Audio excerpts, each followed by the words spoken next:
زه چې کله هم د سمندر غاړې ته د چکر په غرض باندې روځمه نو ماته د خپل ژوند هغه نه هېرېدونکې پېښه راپه یاده شي. دا د کال 2011 چې د جنورۍ د میاشتې 15 تاریخ و. موږ د یونان نه اټلي ته په سمندر کې د یو کشتۍ په ذریعه باندې د روړېدلو هڅه کوله. اصل کې زموږ دغه سفر دا قاچاقي و. نو قاچاقبر یا هیومن ټریفیکر هغه هرګز هم د مسافرو خیال نه ساتي. هغې غرض او مقصد صرف او صرف خپلې پیسې کارول وي. که مري نو د پردی مور بچي به مري. نو زموږ دغه کشتۍ واړه هم وه او زړه هم وه، ځکه چې موږ په دغه وخت کې 253 تنانو او دغه کشتۍ دغه وزن هرګز نشو برداشت کولی. خو به هر حال د سهار 6 بجې موږ دغه سمندري سفر پیل کړلو. تر ماښام تر 6 بجو پورې دغه سفر ښه ښکلی ښه مزیدار روان و. خو د ماښام 6 بجو نه پس په موږ باندې اوبه خرابې شوې او سمندري طوفان راغی او بیا تقریبا 6 ساعته یا 6 غنټې موږ دغه سمندري طوفان کې د مرګ او د ژوند په کشمکش کې پرتو. مرګ خو بالکل یقیني و، خو سوچ هم دا کولو چې یاره د اوبو دا مرګ به وي څنګه.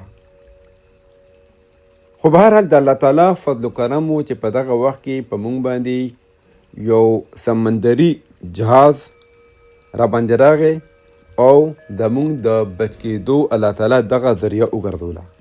خو د هغې باوجود هم زموږ نه 22 تنان مړه شول. نو د دغه پیښې په لړ کې ما یو نظم لیکلی و چې د هغې سرخط دی د سمندر په خوله کې. نو دا مونږ چې سمندر نه جوړ را ووتو، اوس مونږ له خدای خبر چې اجل چرته دی. د مرګ د خونړو پنجونې بچ کړلو، نو اوس خایه چې د رب غونتې مل چرته دی. غوټې د سمندر چپو په مونږ وهلې، په گفتارو چې جور یم ټل چرته دی.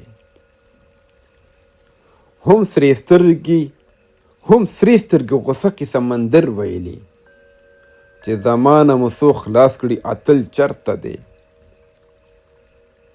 غوسه کې سمندر مونږ ته پنډی وهله، نن د مرګ نه چې ځان خلاص کړي په چل چرته دی. ببرو سمندر او دا بیان کړلو، نن زما غونتې په زور کې مثل چرته دی. تپوس په سمندر کړو هغه تن وښایه چې لګیا و ډېر آسان دی وتل چرته دی. د غر غونتې چپې وي منځ کې مونږ وګیر، هم ویلې نن پیدا کړې سهل چرته دی. صدا د سمندر و چې اوبو کې به مرئ، بس نور ختم شو په خشکه مزل چرته دی. ګیلې او فریادونه هغه ذات نه موکړل، کائناتو د خالق په اصل چرته دی. په قهر شو خالق زمون فریاد واورید، نن اوباسم سمندر نه زول چرته دی. ته 2 شپه ترېنه وجنې نن زما په حکم، بې خالقه به څوک وکړي وجل چرته دی. څوک مړه څوک به ژوندي کړم دا زما خوښه ده، د خالق غونتې انصاف او عدل چرته دی. خدای پوه په خپل کارونو مونږ هیڅ نه وایو، بل پوهیږي په دې لیک د عدل چرته دی. د رب ادا کړم زه شکر، خو نقاشه نه پوهیږم د دې شکر عمل چرته دی.